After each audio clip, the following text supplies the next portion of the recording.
So, good morning. I am Alessandro. I am a professor in Department of Social Psychology in the Institute of São Paulo University.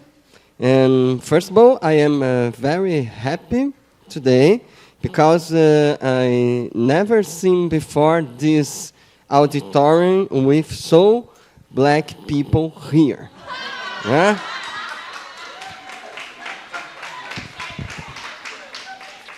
This is important. For example, in terms of, if you can compare, well, first, before this, I promised that I produce so many big basic mistakes in English, okay? But I promise too, I very try touch your heart, okay? Yeah. Second, for a comparison, this university was created in 1934, okay? And in all the history of this university, I am the 15th black guy teacher, and Danilo is the 16th black guy teacher. In all the history of the São Paulo University, right? And for another indicator number, today in activity, professor in activity, we have 5,020. I have a difficult for number in English. 5,020 professor. 200. Yeah, 5,200. Yeah, in all the history. So it's a good introduction to discussing the problem of the racism in Brazil. And the second, I am responsible. I am in a social college, and then for me it's important the relations between individuals, groups, and ideology. Right? The problem, especially the problem of the power. The power. How difference between people changing inequalities. Yeah. Okay, so it's important to remember, we are in the decade of Afro-descent people. Do you know about this? It's a framework proposed to United National Organization, ONU, yeah? And in this decade, that beginning in 2050 and until 2024, right?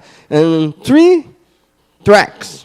First of all, recognize, the idea of recognize. Second, the idea of justice. And third, the idea of development, right?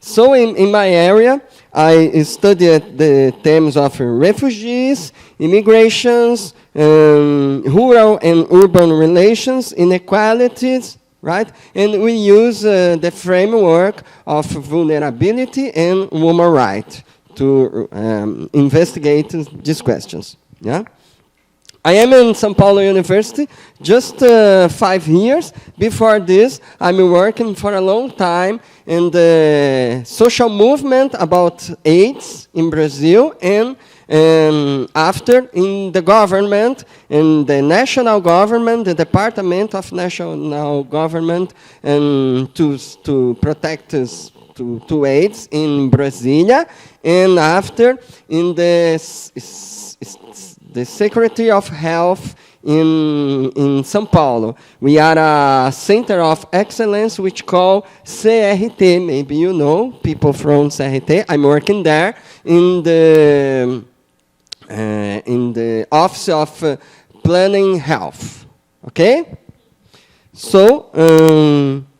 Because my work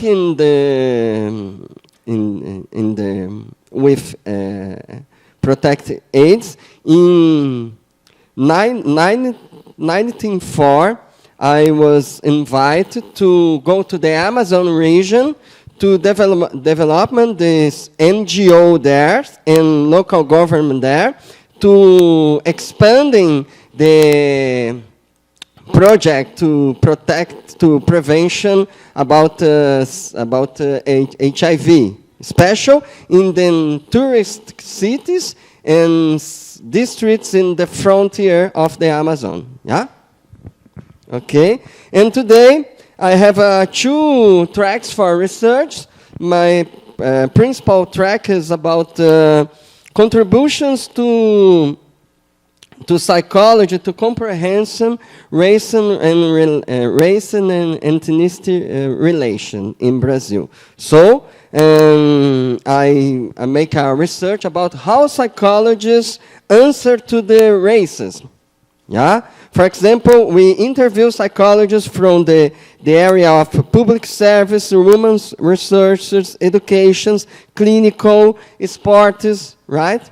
And for me, racism is an ideology, an structure, and a process. It's an ideology because it's a group of ideas that carries the power. Yeah. It's a support because it's a structure because it support position of advantage and vantage. And it's a process because it's dynamic, change in different period of the history. Yeah? So, the second idea is important, that we have the binomial, the classic theory of racism producing in North America and South Africa doesn't explain the racism in Brazil, because we have two binomials of racism. We have a binomial of racism that belongs for Anglo-Saxon culture. This racism expressed in terms of segregation, discrimination. Yeah, but there are another paradigm of the racism that belongs for a Iberico Catholic paradigm. Yeah, that people for Portuguese people and Spanish people. In this case, and exactly what happened in Brazil. Yeah, we have the binomial express a kind of proximity, intimacy, and violence. Right? So the phenomena of the racism appear just in situations of dispute or conflict here. Yeah? We don't have a territorial segregation, or we have, I try to say that, in your visit today in university, especially in the afternoon, especially in the lunch in the restaurant, you can see with your own eyes the problem of the color in Brazil. Yeah? What's the different skin color change in inequality in position. And so, like a social psychology, we study the psychosocial effects of the racism. The psychosocial effects of the racism is one, prejudice, the prejudice racism, and second, discrimination. And we use the method of the SENA, beginning for Professor Vera Paiva, my master here, yeah, and we interview psychologists and ask for us, please tell for us a scene. Scene, do you understand the idea of scene and scenario? Tell for us one scene that you saw, that you learning about these situations of prejudice or discrimination. We don't produce research here to prove that psychology is racist. Includes for me the idea of racist is not a scientific idea. It's a category, it's a native category. It's different from an analytical category. It's a native category, yeah, to improve the social movement and to use in terms of media, but in terms of science, no. We believe in the idea of the racism and ideology and structure, yeah, and a process, and the manifestation, individuals manifestations of this phenomena is prejudice. The social manifestation of this phenomena is discrimination, yeah. Because discrimination involves the idea to stop access and opportunity. Yeah? For example, if I have a racial prejudice and I am a policeman, yeah, I can use this prejudice to make difference in terms of discrimination. or if I am a professor, maybe two. Okay? Which more? So in the Amazon region, I'm beginning work there in 1904, and today I am a visitor professor in a public university there, which called Federal University of Rondônia. Yeah, and the capital of the Rondônia was the seventh state in the Amazon region, and the capital which called Porto Velho. Okay, and there I am responsible for a postgraduate discipline which called psychosocial research about inequality, contributions of the framework about inequalities in the Amazon, contributions of the framework about vulnerability and human rights. Yeah.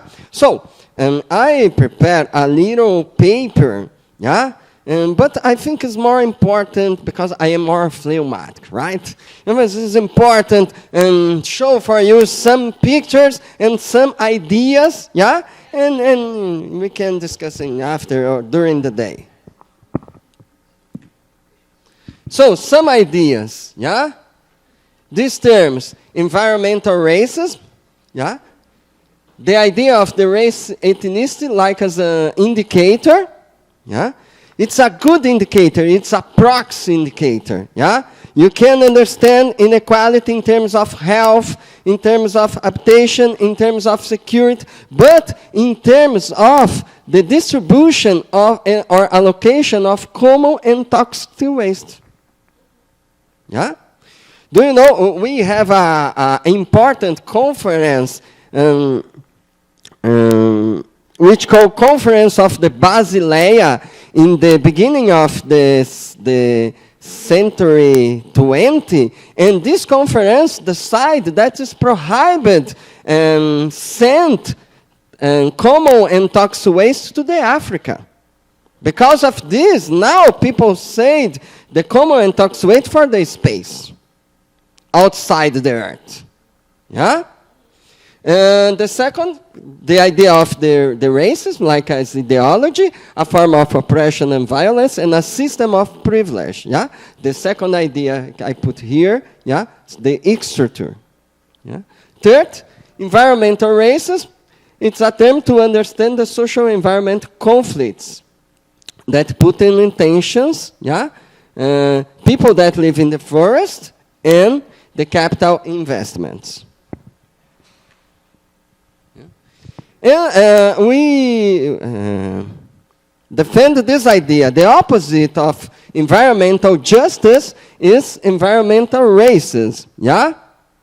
Because we need a multi-criteria framework to analyze one environmental impact. Yeah? For example, it's common we use the idea of eco-efficiency, yeah? Or I pollute your earth, or I flood your earth, and I paid money for this. But it's impossible paid money or try to compensate when I flood, for example, indigenous cemetery, yeah? In this case, we lost immaterial patrimony. You understand?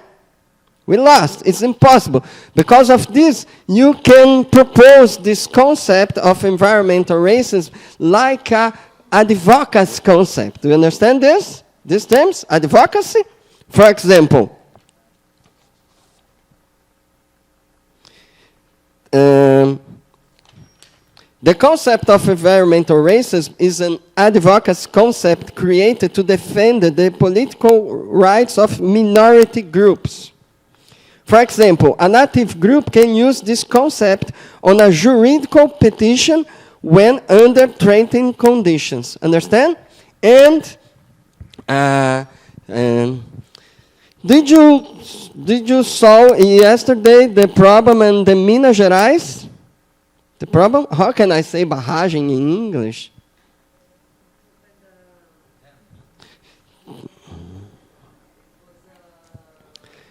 In the TV, you don't see a big impact. And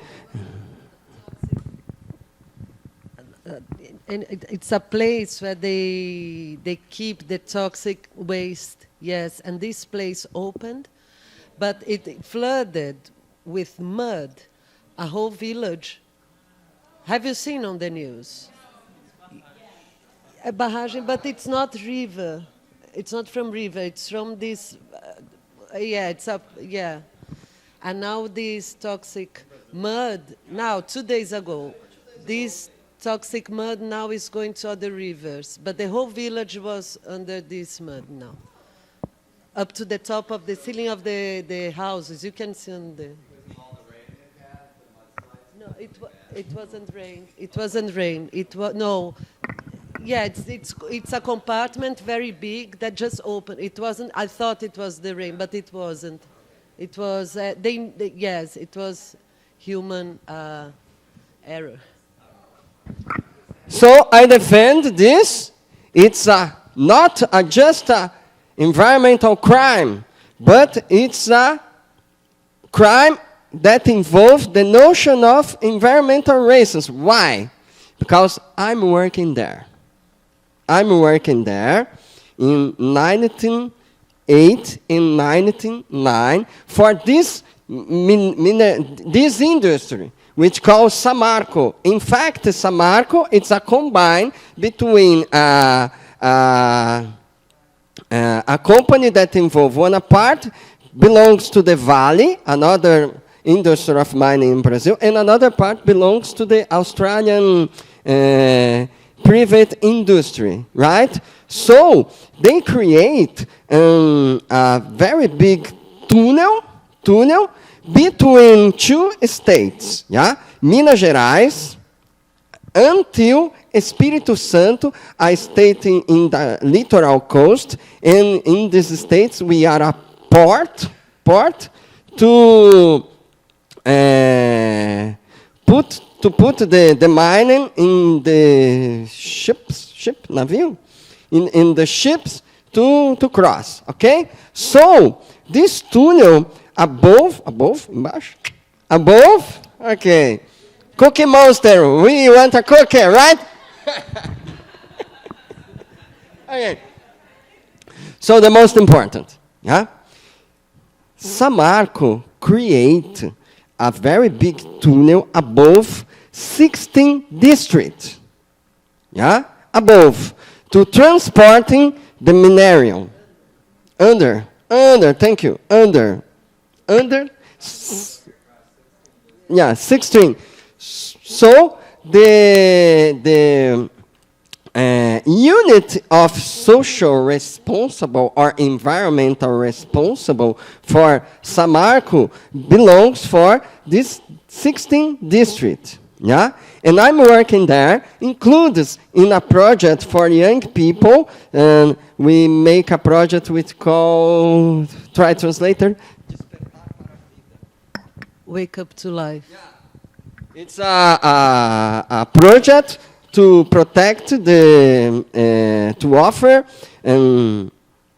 sexual and prevention education for people. Because, for example, Samarco put there one a very big a camp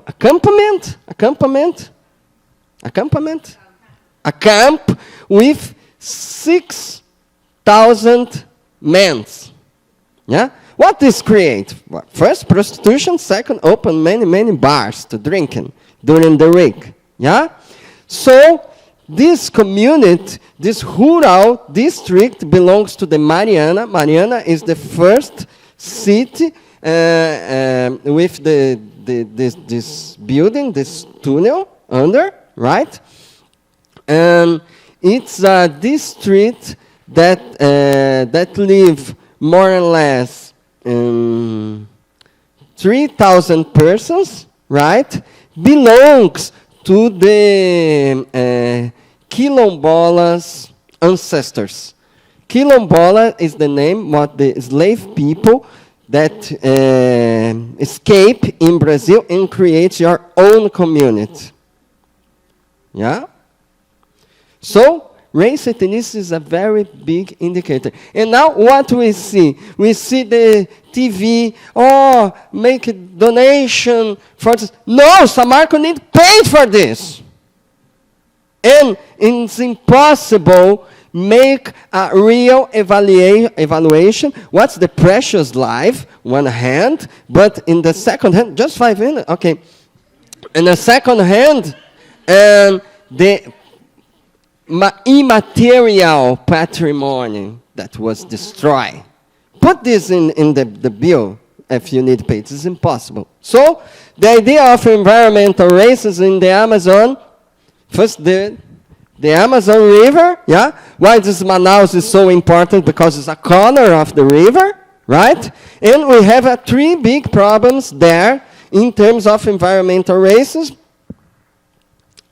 The hydroelectric powers, yeah? This is the hydroelectric powers in Giral that produce the very big flood in all the communities in the Madeira River, yeah? Second, the problem of the plantation, the soil, yeah, soybean, and second, the problem of the mining, yeah. And the principal idea of environmental races, I try to defend this, is the idea of the myth of empty land, yeah. But this empty is not land. Because people that occupied this land, and like indigenous people, has a good management of the earth, that is possible, this area is preserved today. So if you kill these people, you kill this kind of management. For example, in situations of hydroelectric powers, yeah, now the river, the Madeira River, is more speed, is more deep, and this is change the chronology about the hydrological cycle. The hydrological cycle is changing, and now native people there don't have your chronology is answerful. For example, the knowledge about the water. For example, cycle of flood, overflood, drought, and flux. Yeah? The native knowledge about this is lost because this government decide transform the river in the Amazon in machine to produce power. Yeah? To produce power for us, for people that live in Sudest. Yeah? Southwest. Southwest, I'm sorry. And it's important, the habitats in the Amazon, the native Amazon, like riparian communities, indigenous communities, and quilombola communities, involve 3 kinds of the habitats: the forest, the water, and the earth. Tá? So, yeah. And now, struggle of recognition of people in the Amazon forest. First, the threat of the occupation of their lands, the idea of the myth of the empty space, the proposition of public policy without dialogue. Yeah? Professor Danilo brings this idea. And the most important, in this moment in the National Congress in Brazil, some politicals try to change the regulatory framework that protect their rights. Why? Because today, water, gas, oil, gold is inside this community. Yeah? It's inside this community. Yeah? So, I would like to finish, defend the idea of a kind of social justice. Because, in my opinion, the political policies in Brazil for indigenous people, riparian communities, and black people is all the time adapted between protected and killed. Yeah? So, I defend social justice in 3 tracks. Yeah, a framework with 3 tracks. The first track is the idea of literacies. Yeah, the literacies, the ethnical, race ethnical literacies or ethnical environmental literacies to allow the creation of a grammar that offer a safe space for open discussion around the conflicts. Yeah, the environmental conflicts or the race ethnicity conflicts. Yeah. The second track is the idea of parity participation. Yeah? This parity participation is important. For this is important. Open the universe of locution to create the grammar, the real grammar.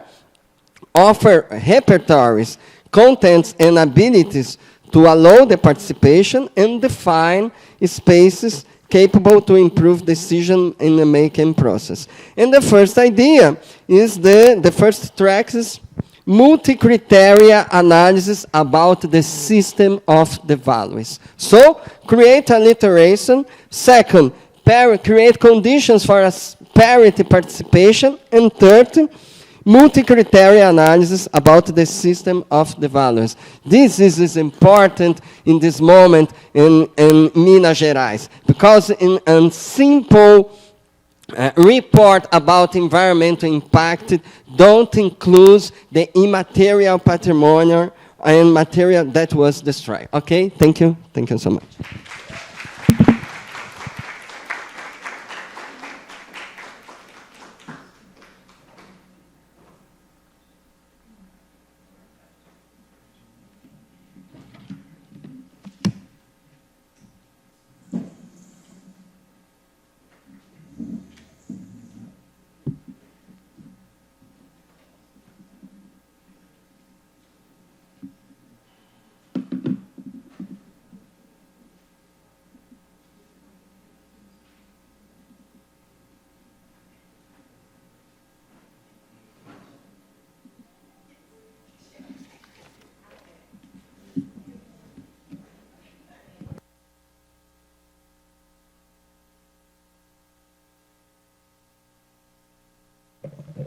Testando, ok.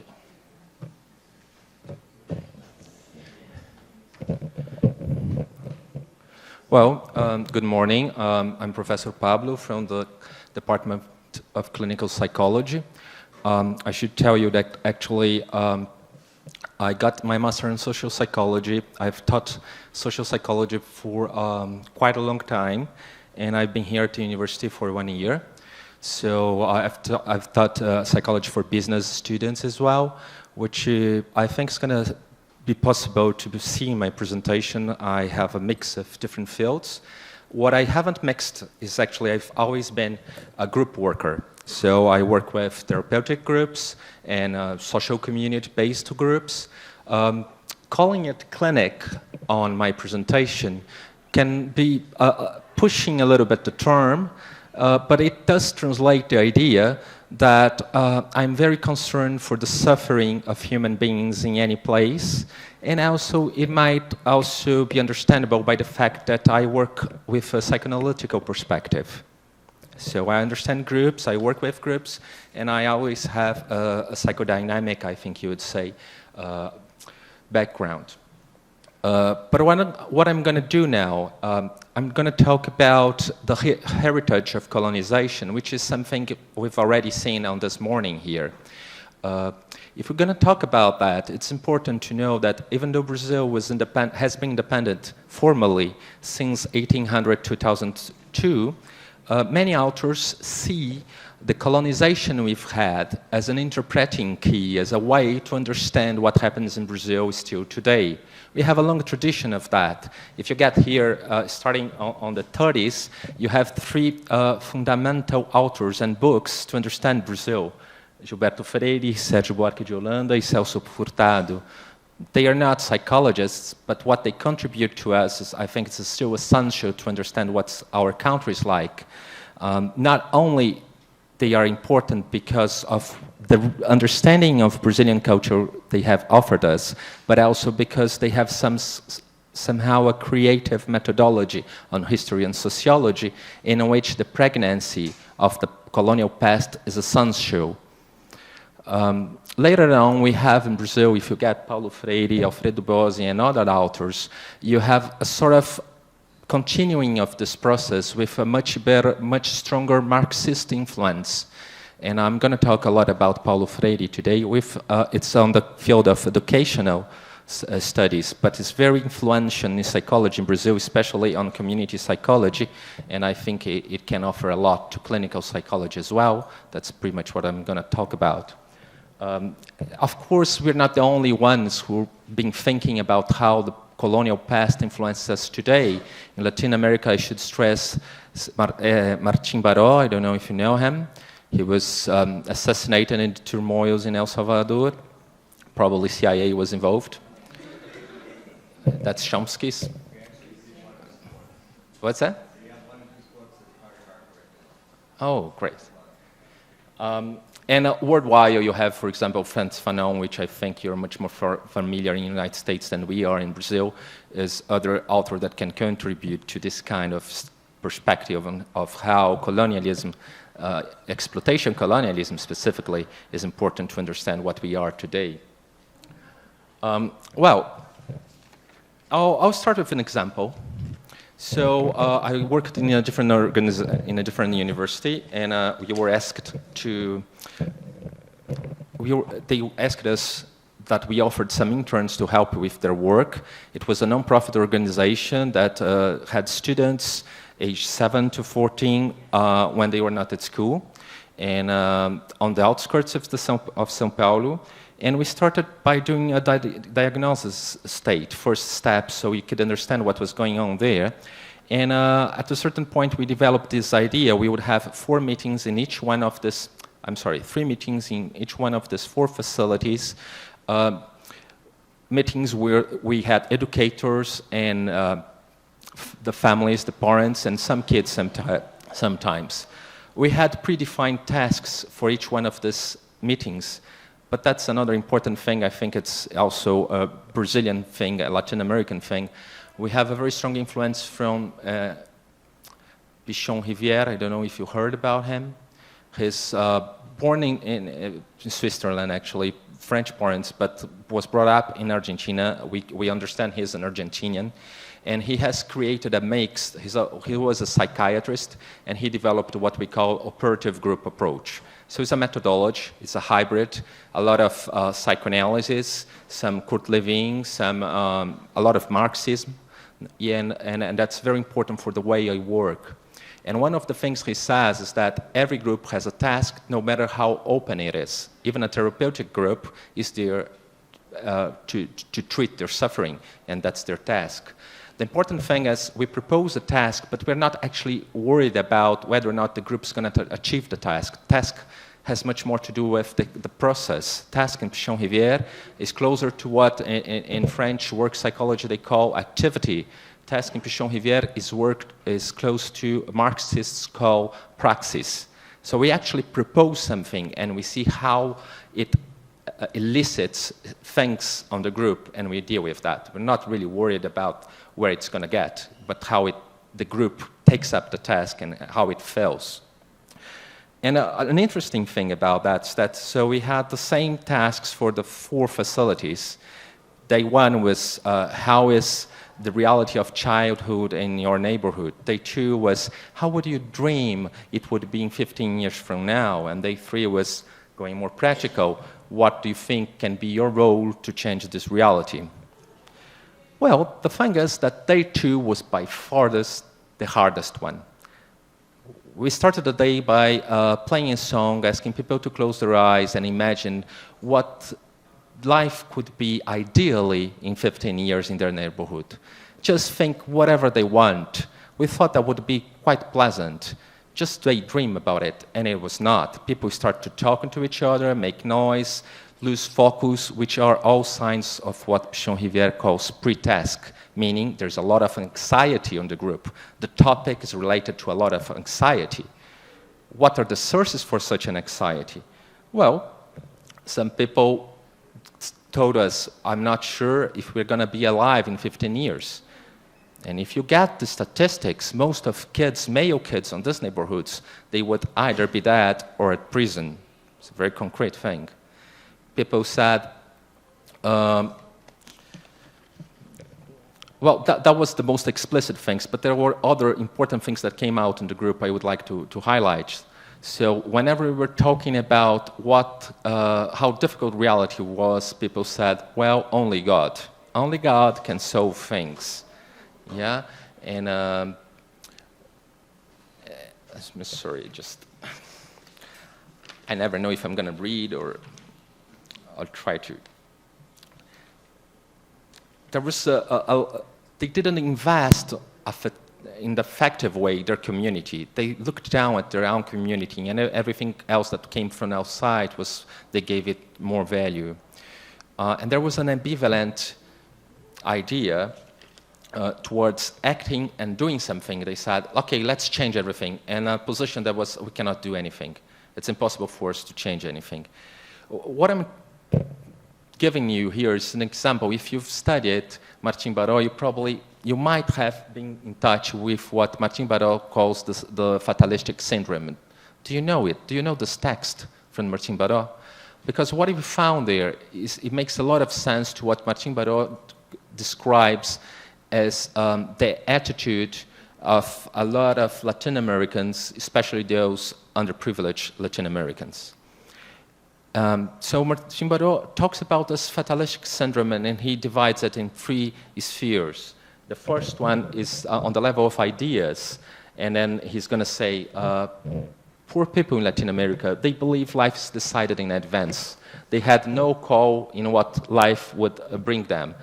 Action cannot change this fatal destiny, and there's a faraway God that decides and does everything. And it's just for the record, Martin Baró himself was a religious man. He was a Jesuit. So he's not talking, just playing against religion, but against some conception of religion here. On the level of affects, of feelings, Martin Baró noted a strong resignation in front of one's own destiny. I'm born here in the favelas, I'm going to die in the favelas, that's the way life is. There's a huge emotional distance from what people experience. People don't let themselves affected or don't seem they are moved by what happens in their life. And this life histories are quite tragic often. There's an acceptance of suffering. And then on the behavioral level, he talks about resignation, submission, tendency to avoid efforts and passivity, and a tendency to presentism, to be focused only on the present, not recognize, don't remember the past, and don't project the future. So you see how our little group on the outskirts of São Paulo sort of resemble that. The most difficult thing was to dream about the future.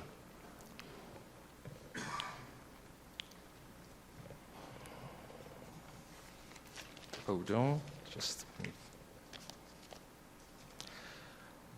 And if we get Martin Baró, but also Paulo Freire, we can see a little bit how it all has to do with colonization. Yeah? For Martin Baró, it's clearly the idea that the colonial system, the exploitation system, has made up a system of hyper-exploitation that endures until today. And it's important to Martin Baró, it's not only the memory of exploitation, it's what Danilo and Alessandro have been talking about in their own ways. When Alessandro mentions that we don't have many Afro-Brazilians in the university, it's a symptom of reality that's still going on today. If we get that on the level of laws, on the level of economy and everything, we're going to see that things that were put into place during the beginning of exploitation colonialism still happen today. Just different, disguised, or somehow, but they still happen today.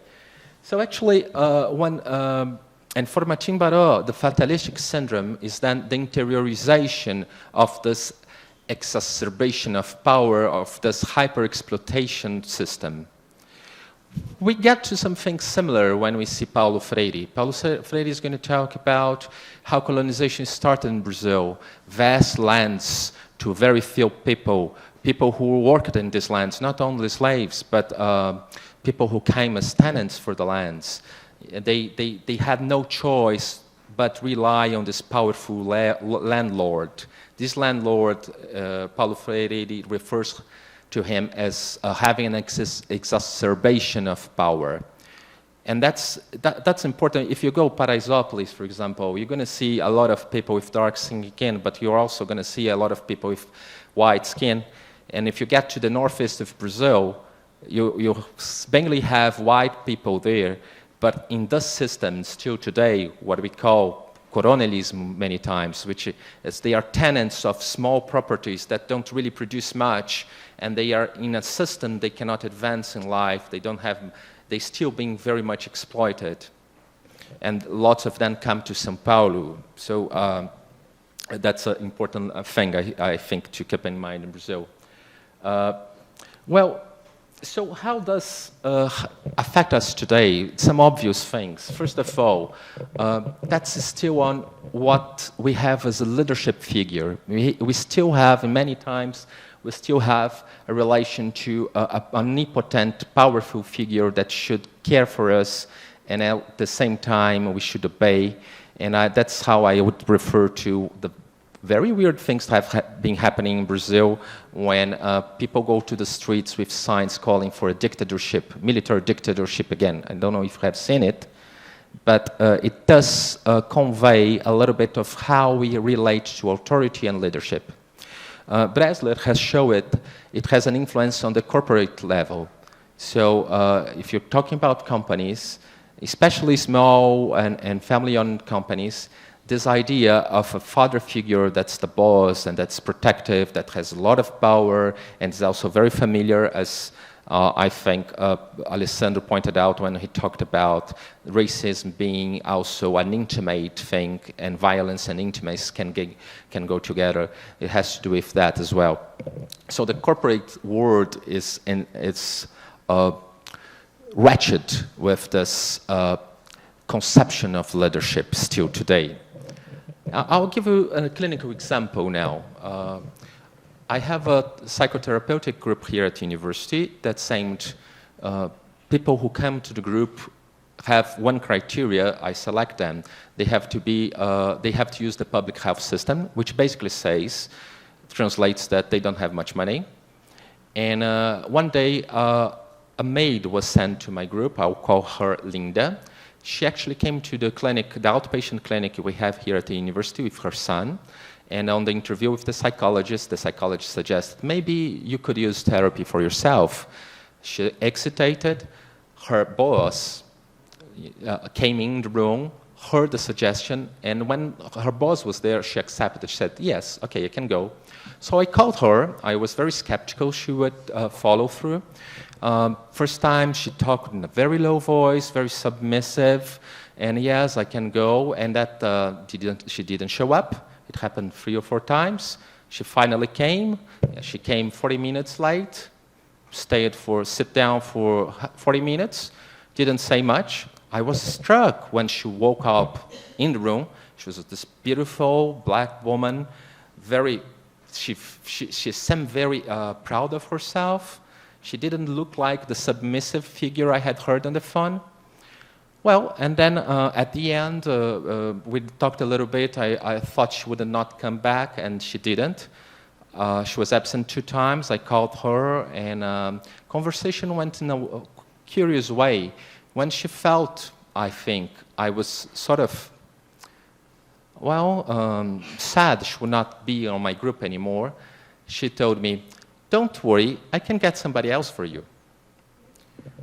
Don't worry, I can get somebody else for you. It's a typical sentence a maid says to her boss, which makes me think what I was placed in the transference level. You're familiar with that, yeah? Which I think is such a consistent and repeated thing when we work in public policies in Brazil. So I work in the public health system for years, and people always referred to me as doctor, although I only got my doctorate 5 years ago or so. People went to my groups, which I conducted in an operative group way, like Bichon Rivière, meaning I said almost nothing. And they called it conferences. I cannot go to your conference today, doctor. Say, what? But that's how they experienced it. Yeah? And so it's one important thing and sort of obvious. but we haven't worked enough on that. Transference level, on the transference level, if we have, when we are working on the public system, means I have, it implies I have a degree, and a very low percentage of Brazilians get to university. So there is always an idea that you have somebody in a higher social level with people, underprivileged people, and that always, in my experience, it always comes back on the transference level. People, your transference is always mingled with the transference of the oppressor, and that brings up a lot of questions. So Linda, I think she was trying to liberate from myself or what I represented, which is good, but at the same time, I'm not sure if she wanted or not to go on therapy, and that's complicated. But then we have an important thing to stress, which is, okay, I'm talking about feelings, I'm talking about transference and all, about psychological characteristics, but it should be very clear that for Martin Baró, and I agree with him, the crucial thing for these psychological characteristics are not that they are transmitted culturally. They are not learned with their parents. They are a product, well, the way, I personally think the way you learn that has to do with your culture and parents, but the fact you have to learn some defensive mechanisms to deal with life only happens because life is rough, especially rough because hyper-exploitation is still going on. So that I put a sentence here from Martin Baró, which I think is very interesting. I'll read a little bit. If the fatalistic syndrome goes on among the majority of the Latin American people, it's not because it reproduces itself from cultural norms and forms of lifestyle. Fatalism is about an attitude which is continuously reinforced by the oppressive functioning of the macro-social structures. The child in the favelas or the champas marginales introjects the fatalism not as much as a heritage from his father, but as a fruit of his own experience with society. Day by day, the child learns that his efforts at school amount to nothing, or almost nothing, that his premature labor efforts selling newspapers, watching cars, or shining shoes are poorly recompensed for at streets. Therefore, one learns he has better not to dream, nor set goals which will never be achieved. Which I think is very, very, very strong, very clear. Yeah, and I think we cannot, that there's a huge risk that as psychologists we reduce that to a psychological level, which doesn't mean there's no psychological level on that. There's a psychological experience on poverty. I think one of the most violent things we can do is to deny the subjectivity of underprivileged people. It's next is the second form of violence where you say you are only biological being and you only need food, and not that a man can die because culturally that food that's available for him is not what he culturally is able to eat. So we are beings of culture from the beginning, and even though reality is very, very harsh, it doesn't make us any less humans. What it makes us protect ourselves from what's going on. And I think there's an important part of this protection that's collective. Look at that. That's a little group with women whose children are away for serious felonies, aged less than 18, and the dialogue goes like that. What did your son do? One woman asked to the other. Well, he killed his father. Oh, has it been long ago? About a year. Oh, it's been a while. And then she wanted to move on. So the kid killed his father, and then the group, she hears from the colleague, oh, it's been a long time, so let's talk about something else. And then, of course, the coordinator of this group says, what? But what I'm trying to talk about here is not going to develop a lot on that. It's just that there is a meta-defensive thing going on. The person needs the other one to go together with her and say, no, it's not important. Life is so harsh, then you need to be emotionally protected from that, but you need people to sign together with you on that. That's actually a lot of, if you think about that psychoanalytical, it's already on what Freud talks about illusion. Illusion is just shared fantasy. We go all in to protect ourselves against helplessness. René Caes is a French author. He has developed a lot about that, I think very interesting. But you see that on the history of psychoanalysis group and institutional work, that we put together some mechanisms that are collective and help us to have our individual intrapsychic defensive mechanisms working out. So I'm going individually to protect myself, for example, by repressing something. But if everybody else does not mention anything about that, I need less energy to repress that on myself. So I go to groups and I try in groups to have this reinforcement of my own defensive mechanisms. In this case, I would advance and think about what Brazilian author has called disempowerment. Actually, he talks about disempowerment of perception, starting from Freud's terms, which is Phileugo. And he develops that and thinks, well, we see something, we know it exists, we are aware of it, it's not repression, but we don't give a damn. Oh, I know I have such problems and all, but I don't give a damn. But I understand we have collective pacts to disempower our perception collectively when we talk about these communities. So the social worker goes to a woman whose house is about to fall on the next mudslide and says, you have to go out, you cannot live here, you may die. And she said, well, gods know. That's very common, people don't want to leave their house. And people often have had people in the family who were killed in mudslides as well, but they don't want to leave their house. So it offers some kind of psychological protection that can only be sustained because there are more people saying the same thing. Yeah? So how can you do that? How can you break a little bit of that? So, for example, in my therapeutic group, I had a woman whose son had killed his grandmother in a psychotic episode, and she was very terrified. The son was coming back home, and she just said, I cannot be afraid. And then I just repeat that, you cannot be afraid. She didn't realize she had said that. She never came back to the group again. So I didn't want to just copy what she was getting from her community, which is God will provide, let's not think about that, let's pray, and things are going to work out. But at the moment, as a clinician, I think it's important for people to get in touch with their feelings again, but at the same time, there's an objective reason they are not getting in touch with the feelings. So what to do? I'm just going to bring the problem here, don't want to solve that. And so that's basically what I wanted to tell you, actually.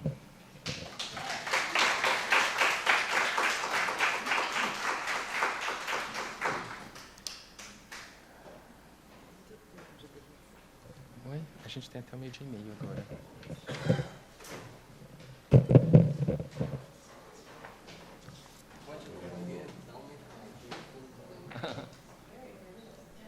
Alessandro is coming shortly, but we have until 12:30, so we have about 20 minutes to discuss. Then we have lunch, and at 2 o'clock we are back, and then we're going to have much more time to discuss and see what you are interested in. Oh, he's coming. Went to the restroom, yeah? Can you help me?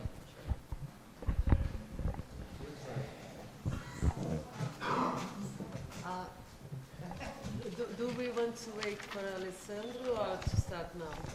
No, yeah, let's start now. We cannot wait. Hello. Yeah, let's wait just one moment for Dr. Alessandro. I think we can start. Oh, you want to start? Yeah, Okay. And then he comes.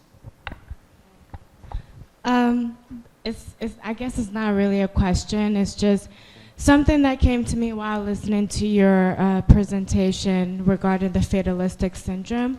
And I think this was really evident when we went to visit the community and we met with that family, and also working with Caritas. What I gathered from your presentation, which I think put everything into perspective for me, was that Caritas is trying really hard to address this fatalistic syndrome within the community.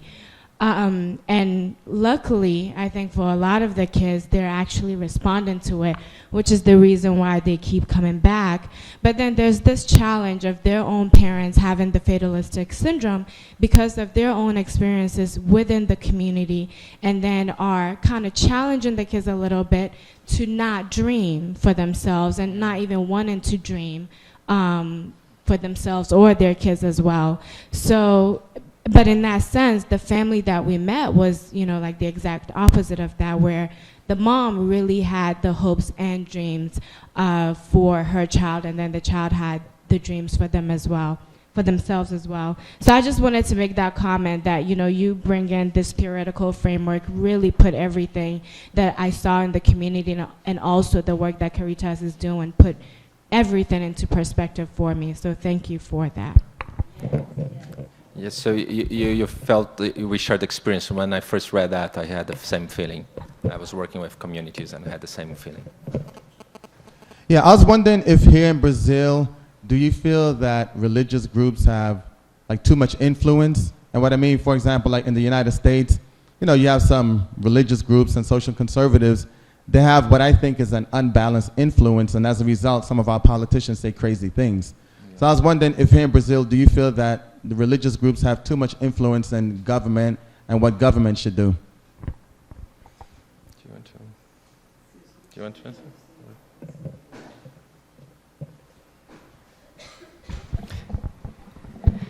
In Brazil, the religion is a successful, right? Yeah, it's successful. It's successful. My professor of pronunciation said me one. Pay attention and stress, right? Okay, we have two paradigms of religion, right? We have one paradigm that religions, for example, Judaism and Christianism and Islamism, in this paradigm, we create a situation to spiritualization the body, right?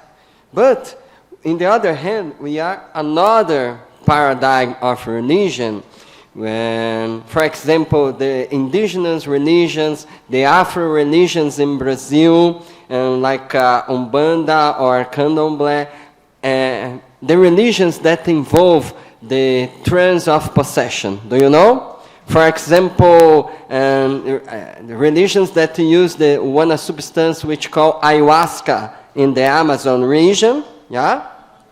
Ayahuasca, and the paradigm of these religions is the corporification of the spirit. Yeah, one hand, spiritualization of the body. This is the hegemonic religions in Brazil. Yeah, Catholicism, evangelism. Yeah. And Judaism, on the other hand, the corporification of the spirits. But religions, it's a system of values, right? Values, a system of values, yeah? And express a notion of the ethical, aesthetical, and logical, yeah? And the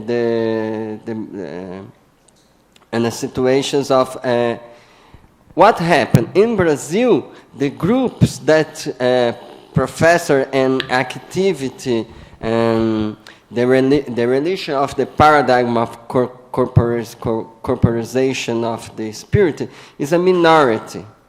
So they suffer prejudice and discrimination. Yeah? But religion in Brazil is a sociable. All people and just a minority of the people say for you, okay, I am an agnostic or I am an ateo, no? And in this moment, the very successful of the evangelism in Brazil, that they get the idea of the corporification of their spirit. So if you watch on TV at night, TV record, you can see the trance of possession of the Christ, the trance of possession of the devil. Yeah? So they get this way to profess. And then we can accept both, right? Yeah, can I just comment as well? If you get Catholic Church has such a variety, and so it has been responsible for a lot of problems, such like Danilo touched when he talked about the Jesuit priests in Brazil. But also it has created theology of liberation. I think you're familiar with that. So it's not an accident that Martin Baró calls his psychology of liberation. And it's also a strong influence for Paulo Freire. And it was a strong influence, I would say, for the Lula government. And during the years of Lula government, I think something was changing, especially I was in touch with the access people had to university, especially in public university through affirmative action and private university through student loan and student programs to access. And I used to teach in a private university, and we talked with the students about Martin Baró, and I always had some people from poor background, and it was amazing how they could recognize the theory about that, around them, but they themselves had started to think differently. So I do think it was a social laboratory, I think. I think Martin Baró was right. If we change social policies, we can change a lot of this fatalistic syndrome. On the other hand, we cannot wait for policy change all the time. We can fight for that, but sometimes it doesn't come out. And we do have a problem in Brazil, among other things, with Protestants getting to political power and having a very conservative agenda. Not everyone. I think you can get some Protestants that have a very nice idea of the separation of state and policy and all that, religion and state. But the majority is acting as trying to, we have a very strong conservative wave in the country right now, and that makes things quite difficult. That's why I just want to be a bit back to your question. Just Martin Baró and his tradition are strong in Brazil, especially connected to what he somehow represents, which is the social historical psychology, a lot of Marxist-based psychology, which is very active in Brazil and Latin America. And I personally respect it very much, but I think when it comes back to helping the psychologist on the front line, we need to go, we need more instruments. So what I presented here in my research is a lot about what to do on our professional role, being aware that part of our professional role, as Professor Danilo has pointed out, is to influence public policies. But our role is also to deal with what people knock on our door and to say. So, and they are to recognize there are differences. There are families that are much more fatalistic than others. I think it's very, very important, because then you can see, you can also do some change on the micro level, although you have some limits. I would like to say that Professor Pablo brings for us the most important idea, the idea of the colonialism, and the colonialism in terms of political decision and in terms of inconscience, right? Just one example in terms of political decisions. Brazil has a very big tradition to study the theme of the prejudice, but two researchers, Peter Agaton and Richard Packard, said, and bring the idea of the stigma. Yeah? The stigma for people that live with HIV.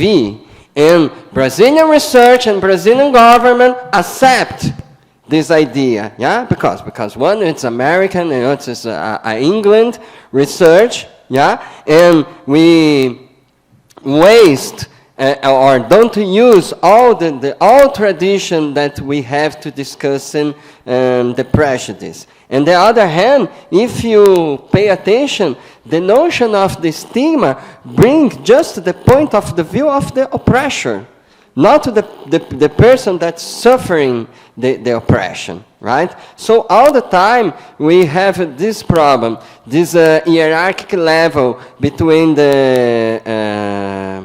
the produce of knowledge. For example, I am surprised that Pablo bring the Martin Baró. It's okay, it's important because Latin American people, but bring the Frantz Fanon, because Frantz Fanon is just studied in the Faculty of Social Science. Here is not studied.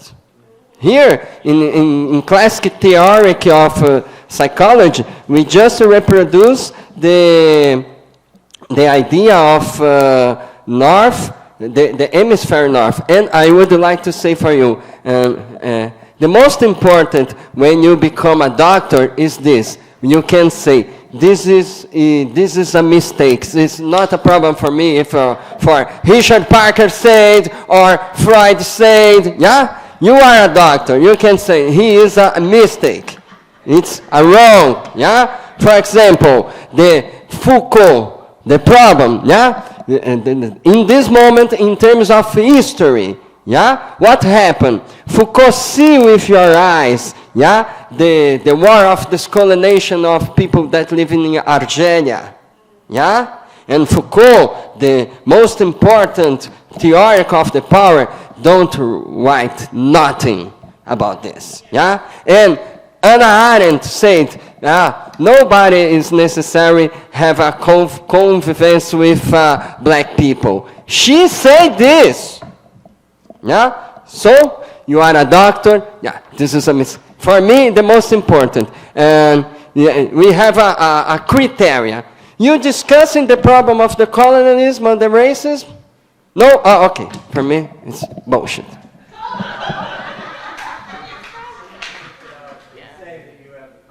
Yeah, and I like that. Yeah. Sorry, just to say that this is the last question. No, we can have a bit more. Maybe we do a round.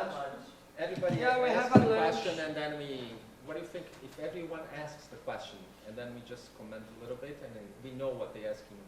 Okay. First of all, thank you for your passion and knowledge. You guys are just awesome and really inspiring me. I wanted to know, what are some of the effective systemic strategies in resolving discrimination and poverty that you've seen implemented in Brazil? Are there any effective Systemic. We're going to listen to everyone. So my question is, what do you recommend to us who are training to be international psychologists and possibly wanting to do work outside of the U.S.? What recommendations or advice can you give us in terms of maybe conducting research or working outside of the U.S.?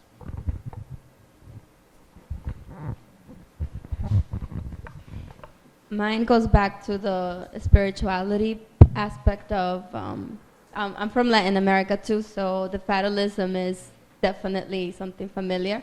But I was wondering if there has been any consideration in utilizing that aspect in interventions, in community-based interventions to address this helplessness that people have, and to utilize that to empower people and to break that into a more functional for that community specifically.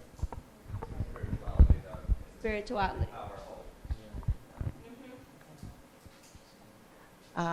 First, let me say thank you to both of you as well, and all the speakers, and Dr. Cleve. It's been a powerful a day with the presentation, so thank you. Years ago, I read Wretched of the Earth, Frank Fanon, and you mentioned, and you spoke, and obviously he speaks from a nationalist space, and you spoke of a protest that the people were doing recently, obviously for the regime or a social political regime that the very one that they're protesting that they would want is the same one that represses them. Mm-hmm. How do you see, or what do you see as how to change the mentality of the people to understand that that is the case, that this is the same social political system that you want is not the one that you actually want?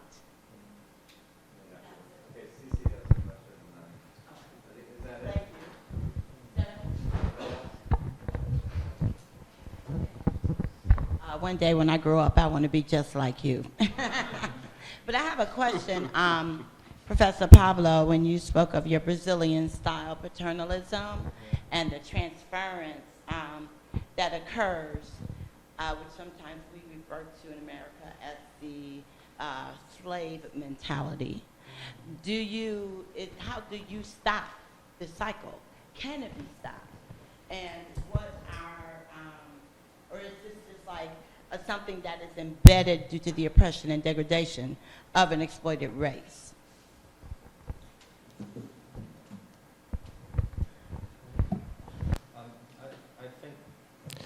Well, we don't have much time, but I think the question about the systemic strategy against poverty, the one about spiritualization and how to use it, the one, if I understand, how to change the mentality, and the quote on France Fanon, and this one on the slave mentality, and you ask how can you stop it, I see a common point, which is on how to do it.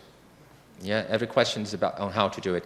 I don't think we have answers, sorry, but I do think, and first to recognize, in Brazil we tend sometimes to see things too general, and we say the problem is the capitalist system, and then we don't get to change it, of course. Or if we change it, we may end up with some other kind of dictatorship anyway. So first, I think we have had some effective policies during Lula, I think. I think the one that gave access to education, I just mentioned, for me was one of the most important. The other one is the system of social assistance. And I think Bolsa Familia, the famous one, is just one element of a much larger picture. So I think we do have some important policies. Affirmative action, I think, is one of them, and we have to try to implement it. But also, your questions come back to what interests me as my research, which is how can I discuss technique, group technique, with field workers, people who are working at Paraisópolis, people who are working at social, mental facilities, etc. And then it's a complex question. I think we have many things to discuss. We do have the contributions of Paulo Freire on one hand and Pichon Rivière on the other, and they don't exactly fit with each other, and I've been working on this tension quite a lot. I personally think that psychoanalytical oriented perspective can help because it has a strong how to do it thing. It helps us to get to the ground and know we cannot do everything, but we can manage some stuff. We can do some stuff.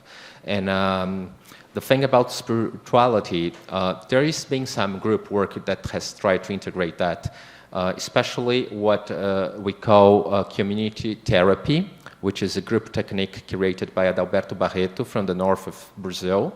And he's been sort of famous with that. He integrated some mysticism, some indigenous tradition, and he developed a strategy that I think is very powerful in terms of you don't need a college education to be formed as a group community therapist on his perspective. I do criticize the name, though, therapy.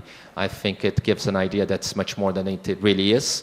And it is already a lot. And, but then you always have the risk that you're going to alienate people when you bring in religion. So I think it's a complex question. He's been criticized for that. Community therapy sometimes seems like a religion to people. It's going to save Brazil and things like that.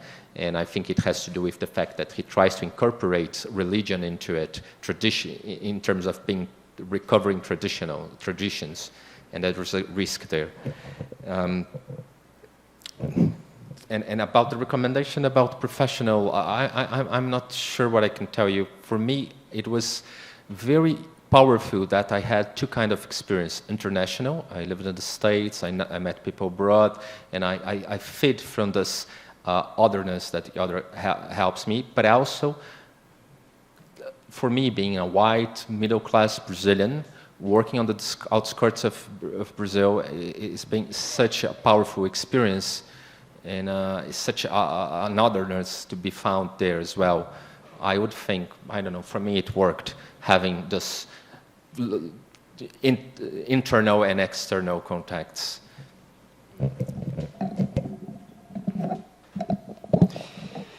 Just very quickly, I recommend first, believe in history and demography. Because history, we all the time, we have the history of the people that winner or the person that winner, and we are the history that the people that lose. Yeah? And demography, because you can see through the epidemiologists, the different level of inequality according to age or race and gender, right? And second, a recommendation, for me, a good research has four quality, right? First, curiosity, yeah? And second, a critical suspect about the system of values, right? And courage is correct, and commitment, yeah? It's the first quality, and I like it's important too, produce an auto-reflection about your own process of socialization, yeah, and try to disinstrumentalize and prejudice and stereotype, yeah. Just one comment: some people, some students bring the idea of the opinion public, right, and as one citizen has a opinion public and enacted. And in Brazil, we have a disequilibrium between affirmative actions and public opinion about this. Yeah? And so, I suggest you can investigate, for example, 3 groups: LGBT groups, Black people groups, and indigenous groups, in terms of compare the opinion public and the affirmative actions. In my opinion, LGBT group bring a discourse that opinion public is change. It's slow, but it's change. It's not happen of Black people in this moment, in my opinion, of indigenous people too. Yeah? Includes, in the afternoon, I bring a research about indigenous people, what opinion public Brazilians said about this. Yeah?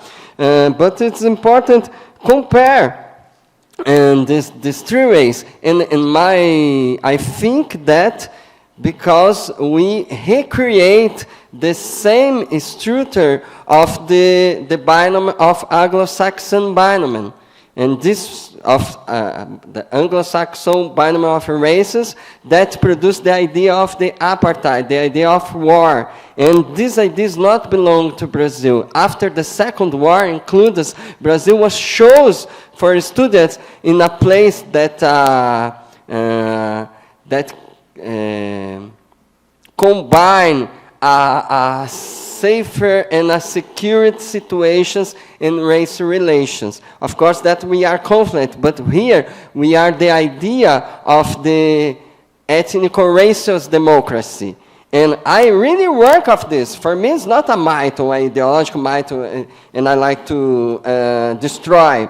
But it's my point of the ethical and justice horizontal point of the view. If you have literacy, parity participation, and multi-criteria analysis, maybe you can arrive in this moment of democracy, race and ethnical democracy. I think that's a great point, because the LGBT community does have powerful white people as members of it.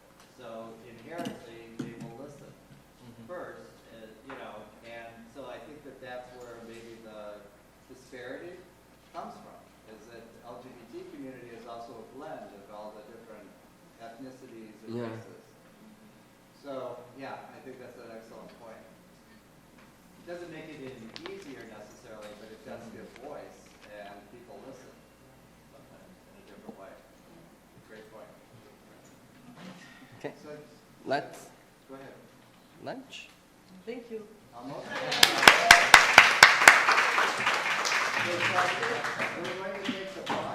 Pela estatística. Ok. Mas isso é notificação. Não é só notificação.